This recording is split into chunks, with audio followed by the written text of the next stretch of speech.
Praise the lord. ఎడారిలో సెలయేర్లు. April 16. Abraham పిలువబడినప్పుడు విశ్వాసమును బట్టి ఆ పిలుపునకు లోబడి తాను స్వాస్థ్యముగా పొందనయున్న ప్రదేశమునకు బయలువెళ్ళెను. హెబ్రీ 11:8. తానెక్కడికి వెళ్తున్నాడో తనకు తెలియదు. తాను దేవుని వెంట వెళ్తున్నాడన్నది మాత్రం తెలుసు. అది చాలు అతనికి. ప్రయాణం మీద ఎక్కువ ఆశ పెట్టుకోలేదు కానీ ప్రయాణం చేసిన వాడి మీద పూర్తిగా ఆధారపడ్డాడు. తనకెదురవ్వబోయే కష్టాల గురించి చూడలేదు. కానీ మార్గాన్ని సిద్ధపరిచి నిశ్చయంగా తన మాటను నిలబెట్టుకోవడానికి సమర్థుడు, నిత్యుడు, అదృశ్యుడు, జ్ఞానవంతుడు అయిన పరలోకపు రాజుపైనే దృష్టి నిలిపాడు. ఇది ఎంత మహిమాన్వితమైన విశ్వాసం! ఇది నీకు ఇయ్యబడిన పని.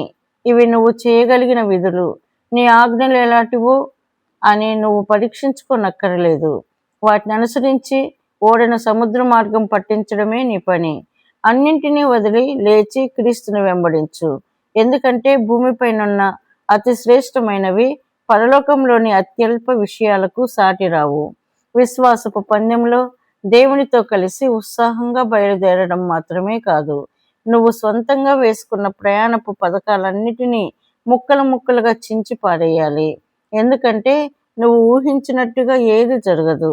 నిన్ను నడిపించేవాడు అందరూ నడిచిన దారి గుండా నిన్ను నడిపించడు. నీ కళ్ళు నీ దారులను చూస్తాయని నీ కలల్లో కూడా నీవు ఊహించి ఉండవు.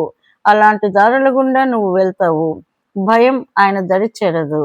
అలానే ఆయన నీతో ఉన్నంతకాలం నువ్వు కూడా దేనికి భయపడకూడదని ఆయన అంటున్నాడు.